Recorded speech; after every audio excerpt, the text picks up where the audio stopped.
My name is Sarah, and about a year and a half ago, my husband Tom and I made what felt like the biggest decision of our lives. We decided to leave the city.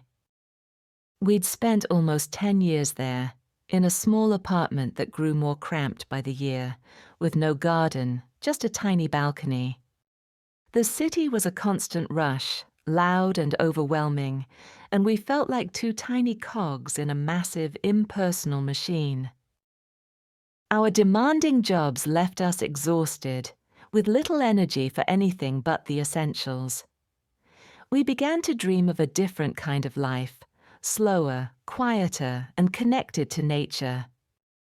We looked at various places, but the coast kept drawing us in. The endless horizon, the power and peace of the waves. It felt like a promise of something more. We found this town, not a bustling tourist spot, but a real lived-in place by the sea. It's a small, centered around a colorful fishing harbor. The streets are narrow and winding, and the air always smells of salt and seaweed. Life here moves at a different pace. People greet each other, shops close early, and the evenings are filled with the quiet sound of the distant waves. It was peaceful, truly peaceful, and we knew almost instantly this was where we wanted to be. We loved it, and the idea of raising a family here, with the beach as their playground, felt perfect. We settled in, adjusting to the quiet which felt strange at first, but soon became a cherished sound. Tom found work at a local engineering firm, smaller than his city company, but with interesting projects and friendly colleagues. I found a part-time job at The Salty Page, a charming bookshop. Surrounded by books and the scent of old paper and sea air, it felt like a dream. We spent our weekends exploring, walking the cliffs, collecting shells on the beach, and simply enjoying the peace together, our relationship deepening in this calm setting. The first hint of unease came with Clara, one of Tom's colleagues. She was warm, outgoing, and seemed to know everyone. Tom would mention her, funny stories she told, how helpful she was. It was normal office talk, but gradually Clara's presence in our lives extended beyond the office in ways that started to make me uncomfortable. It began subtly. She would call Tom in the evenings, sometimes late, citing work issues. Messages would ping his phone at odd hours, even on weekends. Tom always had a plausible explanation. Urgent project matters, tight deadlines. I tried to understand. Work can be demanding. But then she started suggesting meeting up outside of work. While some were initially group gatherings from the office, she began asking Tom to help her alone. Helping her choose a new laptop, giving her a ride when her car broke down on her way to a meeting, asking him to help her move heavy furniture into her new apartment because her husband was away. These requests, while seemingly innocent individually, formed a pattern that raised red flags. It felt like she was actively seeking out reasons to spend time alone with Tom. A familiar knot of unease tightened in my stomach, reminding me of a difficult situation my friend Anna had gone through with her neighbor. I told myself I was being paranoid, that Tom was just being his kind, helpful self, and I trusted him completely, but I couldn't shake the feeling. It was fueled by little things I started noticing when Clara was around. A light, lingering touch on Tom's arm when she laughed, standing closer to him than necessary during conversations, and a way she looked at him, a gaze that held his eyes a moment too long, making me feel invisible. I tried to talk to Tom, cautiously. "You seem to be spending a lot of time helping Clara lately," I ventured one evening, trying to sound casual. He seemed surprised. "Oh yeah, she just needs a lot of help right now. She's new in town, doesn't know many people, and her husband travels a lot for work. That detail, her husband traveling a lot, hit me hard. My worry intensified. I pressed gently, asking if others couldn't help, but Tom maintained it was just him being a good colleague. His seeming blindness to my concerns, his innocent justifications, only made my worry worse. The anxiety peaked one Saturday when Tom told me he was going to help Clara move some furniture into a new apartment. Her husband was away and she needed help with heavy items. He said it would only take a couple of hours. He left in the early afternoon, but dinner time came and went, and he wasn't home. I couldn't focus on anything.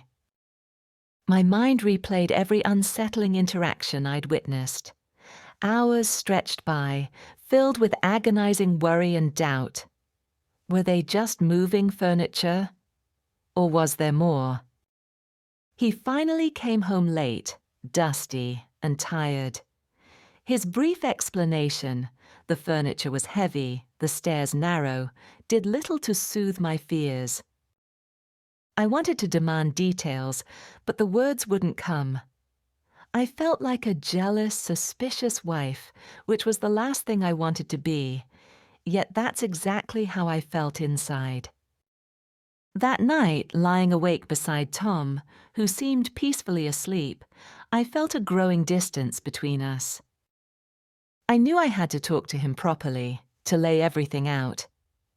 This quiet unease was eating away at me, at us. The next day, a quiet Sunday, I found the courage. After breakfast, I asked Tom if we could talk.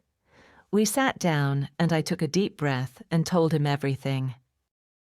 I explained the feeling that had been growing, the pattern I saw in Clara's requests, the small details that made me uncomfortable, and how it all made me feel insecure and worried, especially given my friend's past experience. I poured out all my bottled-up fears and doubts. Tom listened without interruption, his expression shifting from surprise to deep concern and understanding. When I finished, the room was silent for a moment. Then he took my hands, his grip warm and steady.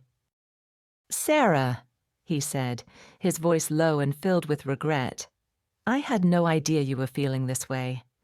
I am so sorry. There is nothing, absolutely nothing going on between me and Clara. She's just a colleague." He looked directly into my eyes, his gaze clear and honest. "But I can see now how my actions, and maybe hers, have made you feel. And I am so sorry that I didn't see it, that I didn't realize how this was affecting you." He squeezed my hands. "Your feelings are important to me, Sarah. Our relationship is the most important thing." He promised to be more aware and set clearer boundaries.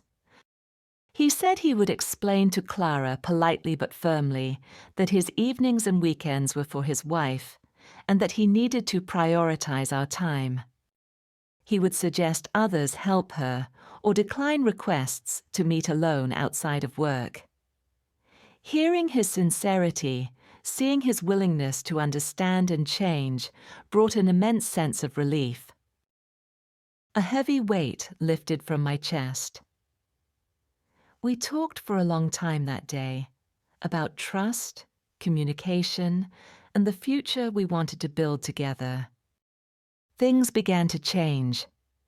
Tom stopped taking Clara's calls unless truly urgent for work, and kept them brief. He politely but firmly declined her invitations to meet alone, stating he had plans with me. If she asked for help, he suggested others or mentioned our commitments. At work social events, he made sure I felt included and comfortable. Clara's attitude towards me became noticeably cooler, her smiles less genuine, and she gradually stopped trying to insert herself into our lives. The tension between us related to her dissipated. Weeks turned into months. We focused on each other, on our life in the coastal town. We spent more time doing things we loved together, walks on the beach, cooking, reading side by side.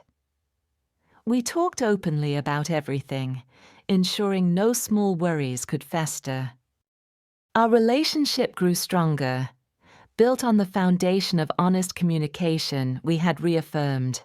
The uneasy feeling about Clara faded completely, like the morning mist burned off by the sun. One day, Tom mentioned that Clara was transferring to another branch due to her husband's job. Her leaving felt less like an escape from a problem, and more like the natural closing of a chapter that had already ended for us. We are still here, still loving the quiet rhythm of life by the sea. We are planning for the family we hope to have. We learned valuable lessons, that challenges can appear even in peaceful settings, that honest, difficult conversations are crucial, and that trusting your partner and your own instincts, and then communicating those feelings, is essential for protecting your relationship.